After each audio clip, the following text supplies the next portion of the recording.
Hello friends, स्वागत है आपका हमारे चैनल हरियाणा एस्पिरेंट्स में। आज हम हरियाणा का आधुनिक इतिहास करने वाले हैं और इसमें हम महत्वपूर्ण प्रश्नों को देखने वाले हैं जो पिछले साल पूछे गए हैं। चलिए शुरू करते हैं। आज का हमारा पहला प्रश्न है, ईस्ट इंडिया कंपनी ने किस संधि के तहत हरियाणा को मराठों से प्राप्त किया था? तो वह संधि थी सुरजी अर्जुन गांव की संधि। अगला प्रश्न है हमारा, राव तेज सिंह को रेवाड़ी परगना में इस्तमरारी जागीर के रूप में कितने गांव दिए गए? तो वो गांव थे 87 गांव दिए गए थे। अगला प्रश्न था हमारा, उत्तरी हरियाणा में स्थित लाडवा का शासक कौन था? तो लाडवा का शासक गुरुदत्त सिंह था। अगला प्रश्न है, थानेसर के शासक बंगा सिंह ने किन शासकों का संघ बनाकर अंग्रेज़ों के खिलाफ विद्रोह किया? तो वो था सिख शासक। अगला प्रश्न है, लाडवा के किस गुरुदत्त सिंह एवं ब्रिटिश कमांडर कर्नल बर्न के मध्य युद्ध कब हुआ था? तो वो युद्ध हुआ था 20 अप्रैल 1805 में। अगला प्रश्न है हमारा, मेवात क्षेत्र पर नियंत्रण स्थापित करने में अंग्रेज़ों को कितने वर्ष लग गए? तो मेवात पर जो नियंत्रण स्थापित करने में अंग्रेज़ों को जो समय लगा वह समय था 7 वर्ष। अगला प्रश्न है हमारा, हरियाणा में प्रशासनिक परिवर्तन के फलस्वरूप कंपनी द्वारा अधिग्रहित बाग को कितने क्षेत्रों में विभक्त कर दिया गया? तो वो कितने क्षेत्रों में बांट दिया गया था? तो वो बांट दिया था 4 क्षेत्रों में। अगला प्रश्न है, 1833-34 ईस्वी में ब्रिटिश शासन द्वारा हरियाणा को किस प्रांत का अंग बना दिया गया था? तो बना दिया था उत्तर पश्चिमी। अगला प्रश्न है, अम्बाला क्षेत्र में 63 वर्ग किलोमीटर में विस्तृत छछरौली रियासत का शासक कौन था? तो छछरौली रियासत का जो शासक था वह था करोड़ सिंधिया मिसल बुगेल सिंह। अगला प्रश्न है हमारा, छछरौली रियासत को किस ब्रिटिश जनरल ने ब्रिटिश साम्राज्य में मिला लिया था? तो वो मिला लिया था जनरल आर्नोल्ड ने। अगला प्रश्न है हमारा, हिसार जिले में स्थित रानिया रियासत का शासक कौन था? तो जो हिसार जिले में जो रानिया है उसका शासक जाबिद खां था। अगला प्रश्न है, प्रताप सिंह किस रियासत का शासक था? तो प्रताप सिंह जींद रियासत का शासक था। अगला प्रश्न है, फतेह सिंह जींद रियासत का शासक कब बना था? तो फतेह सिंह बना था 1819 ईस्वी में। अगला प्रश्न है हमारा, कैथल रियासत की नींव किसने रखी थी? तो कैथल रियासत की नींव गुरु बख्श सिंह ने रखी थी। अगला प्रश्न है हमारा, गुरु बख्श सिंह के उत्तराधिकारी दे सिंह ने कैथल को किसके आक्रमण से मुक्त कराया था? तो वो करवाया था मुगलों से। अगला प्रश्न है हमारा, 1763 ईस्वी में सरदार सिंह ने हरियाणा के उत्तरी भाग में स्थित किस रियासत की नींव रखी थी? तो 1763 ईस्वी में सरदार सिंह ने लाडवा रियासत की नींव रखी थी। अगला प्रश्न है, 1845 ईस्वी में लाडवा विद्रोह का नेता कौन था? तो 1845 में लाडवा विद्रोह का नेता अजीत सिंह था। अगला प्रश्न है हमारा, अंग्रेज़ों ने अजीत सिंह को किस जेल में डाल दिया था? तो अंग्रेज़ों ने अजीत सिंह को कौन सी जेल में डाल दिया था? सहारनपुर जेल में। अगला प्रश्न है, ईस्ट इंडिया कंपनी द्वारा दियालगढ़ रियासत को कब छीन लिया गया? तो वो छीना था 1829 ईस्वी में। अगला प्रश्न है हमारा, 1832 ईस्वी में राजा जमियत सिंह की मृत्यु हो जाने पर इनकी रियासत पर अंग्रेज़ों ने अधिकार स्थापित कर लिया था। इनकी रियासत का नाम क्या था? तो इनकी रियासत का नाम था थानेसर।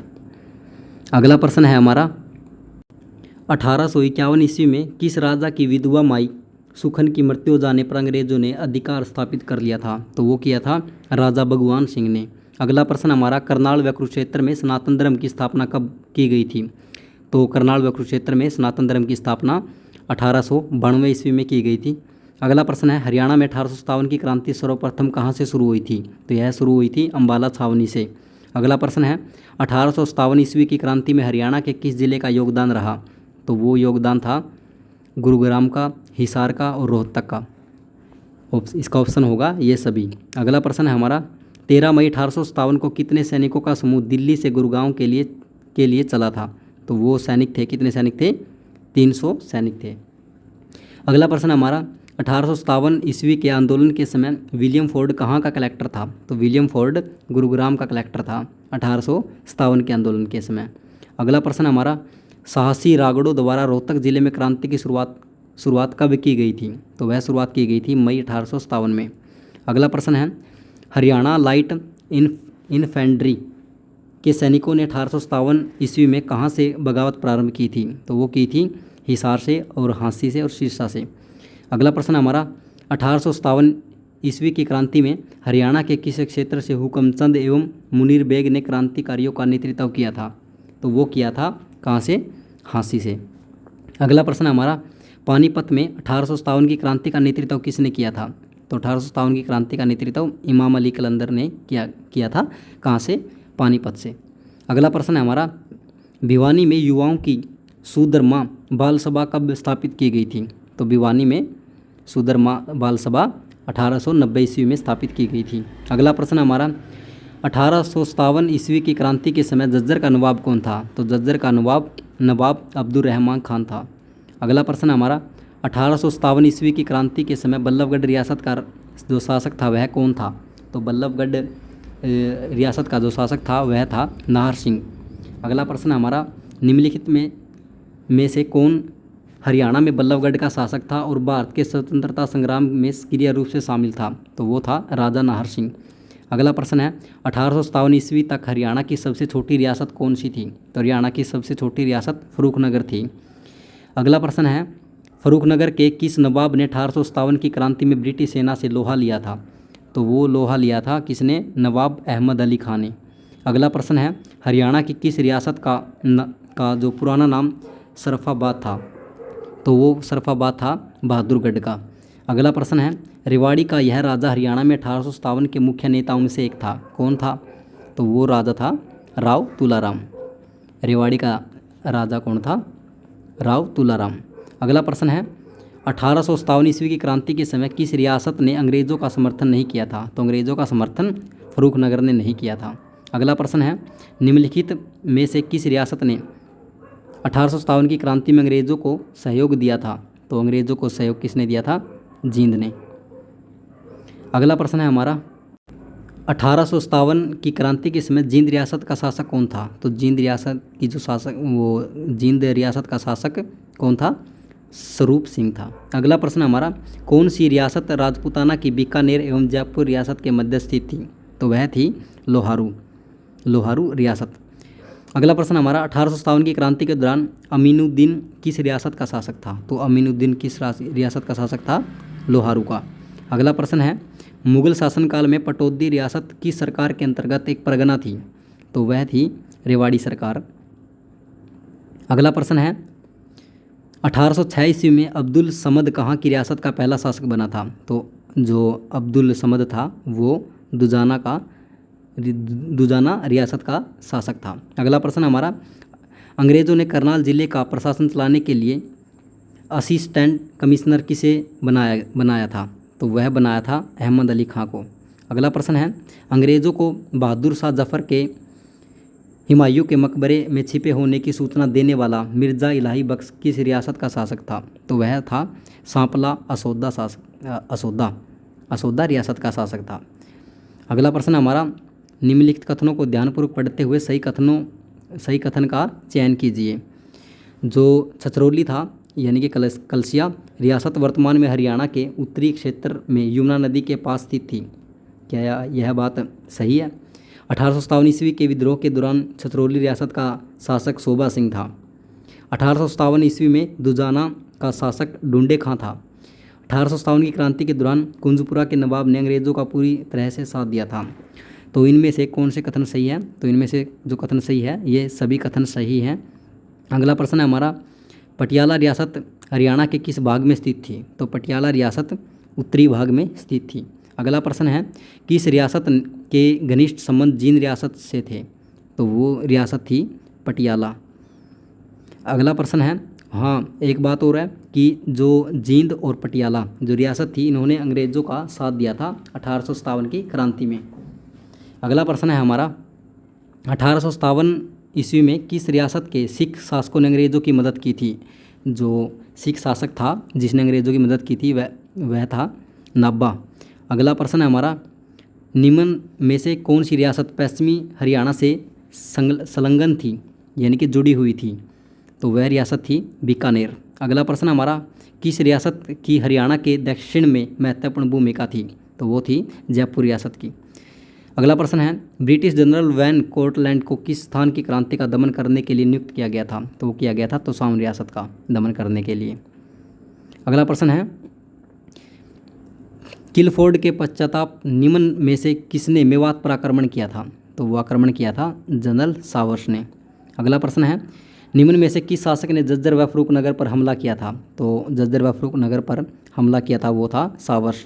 अगला प्रश्न है, 1857 ईस्वी की क्रांति में हरियाणा में वीरों की पराजय का कारण क्या था? तो हरियाणा में वीरों की पराजय का कारण नेतृत्व न मिलना और जो शस्त्र थे वो पर्याप्त मात्रा में नहीं मिले और अन्य रियासतों का सहयोग भी नहीं मिला, यही कारण थे।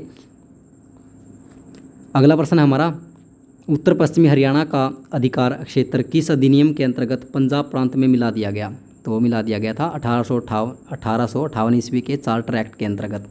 अगला प्रश्न है, प्रशासनिक आधार पर हरियाणा कितने डिवीजनों में बटा हुआ था? तो वह बटा हुआ था 2 भागों में। अगला प्रश्न है, 1857 ईस्वी की क्रांति में कौन सी रियासत शामिल नहीं थी परंतु अंग्रेज़ों द्वारा इस रियासत को छीन लिया गया? तो वह रियासत थी बहादुरगढ़। अगला प्रश्न है हमारा, 1857 ईस्वी की क्रांति के बाद लोहारू रियासत का जो विलय था वो किस जिले में हुआ था?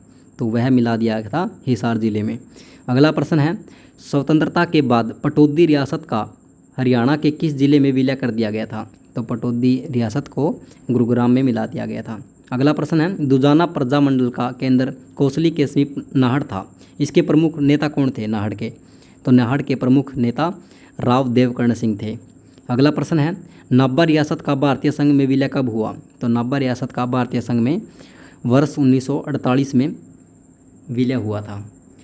अगला प्रश्न है हमारा, निम्न में से सही कथन का चयन कीजिए। वर्ष 1927 ईस्वी में जींद रियासत में नरवाणा में जींद राज्य प्रजामंडल की नींव रखी गई। दूसरा कथन है, वर्ष 1942 में भारत छोड़ो आंदोलन के समय पटौदी रियासत की जनता ने प्रजामंडल का निर्माण किया था। और तीसरा कथन है, स्वतंत्रता के बाद नारनौल सहित पटियाला रियासत को भारत संघ में मिला लिया गया। अगला कथन है हमारा, नाभा रियासत को भारतीय संघ में विलय के बाद पटियाला के नाम से जाना गया। तो इसका हमारा जो सही आंसर होगा वो होगा 2 और 3, बाकी कथन गलत हैं। अगला प्रश्न है, राय बहादुर मुरलीधर ने किस स्थान पर कांग्रेस की एक शाखा स्थापित की थी? तो राय बहादुर मुरलीधर ने अम्बाला में कांग्रेस की एक शाखा स्थापित की थी। अगला प्रश्न है, 1886 ईस्वी में रोहतक में कांग्रेस की पहली सार्वजनिक सभा हुई, इस सभा के प्रमुख वक्ता कौन थे? तो इस सभा के प्रमुख वक्ता लाला लाजपत राय थे। अगला प्रश्न है, हरियाणा का कौन सा स्थान स्वाधीनता सेनानी लाला लाजपत राय की राजनीतिक तथा सामाजिक गतिविधियों का स्थल था? तो वह था हिसार। अगला प्रश्न हमारा, हरियाणा में मार्ले मिंटो सुधार के प्रतिरोध का प्रमुख केंद्र कौन सा क्षेत्र था? तो वो प्रमुख क्षेत्र था मार्ले मिंटो सुधार के प्रतिरोध का, तो क्षेत्र था अम्बाला। अगला प्रश्न है, वर्ष 1909 के मार्ले मिंटो सुधार के अंतर्गत हरियाणा के किस जिले के जिला बोर्ड एवं कमेटी द्वारा विधानसभा के सदस्य चुनाव का निर्णय लिया गया था? तो वो था, ये सभी थे हिसार, रोहतक और गुरुग्राम। अगला प्रश्न हमारा, हरियाणा में होम रूल आंदोलन के प्रसार में मुख्य भूमिका किसकी थी? तो होम रूल आंदोलन के प्रसार में मुख्य भूमिका पंडित नेकीराम शर्मा की थी हरियाणा में। अगला प्रश्न है, वर्ष 1919 में सर्वप्रथम रोलेट एक्ट का विरोध कहाँ हुआ था? तो सर्वप्रथम रोलेट एक्ट का जो विरोध था वो हुआ था अम्बाला में। अगला प्रश्न है, 6 अप्रैल 1919 को रोलेट एक्ट के विरोध में किस जिले में एक बड़ी कॉन्फ्रेंस हुई थी? तो वो कॉन्फ्रेंस हुई थी रोहतक में। अगला प्रश्न हमारा, रोलेट एक्ट के विरोध में किसने अपने सभी सम्मान एवं पदक अंग्रेजों को वापस कर दिए थे? तो वो कर दिए थे लाला मुरलीधर ने। रोलेट एक्ट के विरोध में जितने भी उसको सम्मान व पदक मिले थे अंग्रेजों से वे सभी वापस कर दिए थे। अगला प्रश्न हमारा, हरियाणा में असहयोग आंदोलन किस वर्ष प्रारंभ हुआ? तो यह हुआ था 1920 में।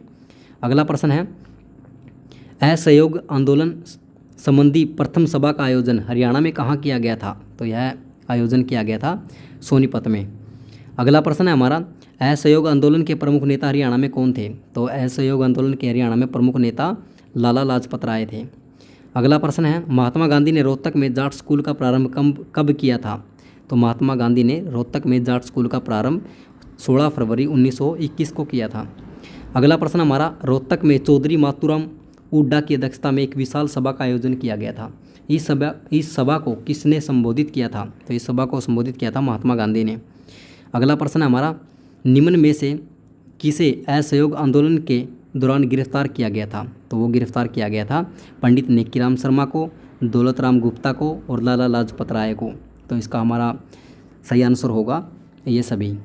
अगला प्रश्न है हमारा, खिलाफत आंदोलन का हरियाणा में विरोध कैसे हुआ? मतलब उसके कारण क्या थे? तो ये कारण थे स्कूलों में पढ़ना छोड़कर, मतलब कैसे हुआ, मतलब किस प्रकार से किया गया खिलाफत आंदोलन का हरियाणा में विरोध। एक तो स्कूलों में पढ़ना छोड़ दिया, जितने भी विद्यार्थी थे उन्होंने पढ़ना छोड़ दिया और सरकारी पदों को वापस कर दिया। जितने भी युवा थे और वे जितने भी सरकारी पदों पर आसीन थे उन्होंने अपने अपने पद छोड़ दिए और खिलाफत कमेटी बनाई और इस प्रकार से उन्होंने खिलाफत आंदोलन का विरोध किया हरियाणा में। अगला प्रश्न हमारा, रोहतक में स्वराज पार्टी के प्रमुख नेता कौन थे? तो रोहतक में स्वराज पार्टी के प्रमुख नेता श्री राम शर्मा थे। अगला प्रश्न है, निम्न में से किसकी मृत्यु के कारण हरियाणा में साइमन कमीशन के विरुद्ध अधिक आक्रोश रहा? तो सबसे ज़्यादा आक्रोश लाला लाजपत राय की मृत्यु से हुआ था साइमन कमीशन के विरुद्ध। अगला प्रश्न है, 12 मार्च 1930 को चुने गए 78 सत्याग्रहियों में लाला सूरजबान भी थे। यह राज्य के किस क्षेत्र से संबंधित थे? तो लाला सूरजबान थे वे थे अम्बाला से संबंध रखते थे। अगला प्रश्न है, सविनय अवज्ञा आंदोलन के अंतर्गत हरियाणा के किस जिले में कर मत दो आंदोलन चलाया गया? तो यह आंदोलन चलाया गया था अम्बाला में। अगला प्रश्न हमारा, नमक कानून तोड़ने के कारण सबसे अधिक गिरफ्तारियां किस जिले में हुई थी? तो सबसे ज़्यादा गिरफ्तारियां रोहतक जिले में हुई थी नमक कानून तोड़ने के कारण। अगला प्रश्न है, महात्मा गांधी के व्यक्तिगत सत्याग्रह आंदोलन के दौरान हरियाणा के किस जिले से अधिक गिरफ्तारी की गई थी? तो सबसे ज़्यादा गिरफ्तारी रोहतक से हुई थी। अगला प्रश्न है, व्यक्तिगत सत्याग्रह आंदोलन में निम्न में से किसने गिरफ्तारी दी थी? तो सबसे पहले किसने गिरफ्तारी दी थी? गोपी चंद भार्गव ने और लाला श्यामलाल ने और पंडित श्री राम शर्मा ने गिरफ्तारी दी थी व्यक्तिगत सत्याग्रह आंदोलन में। अगला प्रश्न है, हरियाणा में भारत छोड़ो आंदोलन की शुरुआत कब से हुई थी? तो भारत छोड़ो आंदोलन की शुरुआत हुई थी 8 अगस्त 1942 को। अगला प्रश्न है, आज़ाद हिंद फौज में सबसे अधिक सैनिक हरियाणा के किस जिले से थे? तो सबसे ज़्यादा जो सैनिक थे आज़ाद हिंद फौज में वो थे रोहतक से थे। अगला प्रश्न है हमारा, निम्नलिखित कथनों में से कूट की सहायता से सही कथन का चयन कीजिए। पहला कथन है हमारा, 1886 ईस्वी में कलकत्ता में हुए दूसरे कांग्रेस अधिवेशन में हरियाणा का जो प्रतिनिधित्व है वो पंडित दीनदयाल शर्मा, लाला मुरलीधर, बालमुकुंद गुप्त ने किया। ब्रिटिश सरकार ने गांधी जी को वर्ष 1919 में पलवल में बंदी बनाया गया। असहयोग आंदोलन के दौरान गांधी जी ने 15 फरवरी 1921 को भिवानी में सभा को संबोधित किया था। अगला कथन है, व्यक्तिगत सत्याग्रह का द्वितीय चरण 10 फरवरी 1940 से प्रारंभ हुआ जिसमें हिसार सबसे अग्रणी जिला था। तो इनमें से जो कथन सही हैं वे हैं, ये सभी कथन हैं वे। अगला प्रश्न है हमारा, इंपीरियल रिलीफ फंड कब स्थापित किया गया? तो यह स्थापित किया गया था प्रथम विश्व युद्ध के समय। अगला प्रश्न है, प्रथम विश्व युद्ध में सैनिकों की सबसे अधिक भर्ती किस जिले से हुई थी? तो प्रथम विश्व युद्ध में सबसे ज़्यादा सैनिक रोहतक से थे। अगला प्रश्न है हमारा, निम्न में से किसने प्रथम विश्व युद्ध के समय ब्रिटिश सेना में हरियाणा में सैन्य भर्ती का विरोध किया था? तो वह विरोध किया था नेकीराम शर्मा ने, पंडित नेकीराम शर्मा। अगला प्रश्न है, द्वितीय विश्व युद्ध के दौरान किस रेजिमेंट के कंपनी के सभी सैनिक हरियाणा के अहीर थे? तो सबसे ज़्यादा हरियाणा के अहीर हैदराबाद रेजिमेंट के थे। अगला प्रश्न है, वर्ष 1940 के आम चुनाव में कांग्रेस को कितनी सीटें मिली थी? 1940 के जो आम चुनाव हुए थे उसमें कांग्रेस को 51 सीटें मिली थी। अगला प्रश्न है, वर्ष 1940 के चुनावों के दौरान पंजाब का कौन सा भाग हरियाणा क्षेत्र का था? तो पंजाब का पूर्वी भाग हरियाणा क्षेत्र का था। अगला प्रश्न है, वर्ष 1947 में भारत के स्वतंत्र होने के बाद हरियाणा किस भारतीय प्रांत का भाग था? तो वह था पंजाब का। अगला प्रश्न है, मौलाना लकाउला के आग्रह पर गांधी जी ने किस क्षेत्र का दौरा किया था? तो वह दौरा किया था पानीपत का। अगला प्रश्न है हमारा, स्वतंत्रता प्राप्ति के बाद गांधी जी ने कब मेवात का दौरा किया था? तो मेवात का दौरा गांधी जी ने दिसंबर 1947 में किया था। अगला प्रश्न है हमारा, निम्न में से किसे झज्जर का नवाब भी कहा जाता है? तो झज्जर का नवाब अब्दुर्रहमान खान को कहा जाता है। अगला प्रश्न हमारा, निम्न में से किसे बल्लभगढ़ का शेर कहा जाता है? तो बल्लभगढ़ का शेर नाहर सिंह को कहा जाता है। अगला प्रश्न है, राव तुलाराम का जन्म कहाँ हुआ था? तो राव तुलाराम का जन्म रेवाड़ी में हुआ था। अगला प्रश्न है हमारा, हरियाणा में राजनायक के नाम से किसे जाना जाता है? तो हरियाणा में राजनायक के नाम से राव तुलाराम को जाना जाता है। अगला प्रश्न है, ब्रिटिश सरकार द्वारा किसे केसर-ए-हिंद की उपाधि प्रदान की गई थी? तो केसर-ए-हिंद की उपाधि लाला मुरलीधर को मिली थी ब्रिटिश सरकार के द्वारा। अगला प्रश्न है, गढ़ी सांपला में किस स्वतंत्रता सेनानी का जन्म हुआ था? तो गढ़ी सांपला में सर छोटू राम का जन्म हुआ था। गढ़ी सांपला कहाँ पे है? रोहतक में। अगला प्रश्न है हमारा, सर छोटू राम ने कानून की शिक्षा कहाँ से प्राप्त की थी? तो सर छोटू राम ने कानून की शिक्षा आगरा कॉलेज से की थी।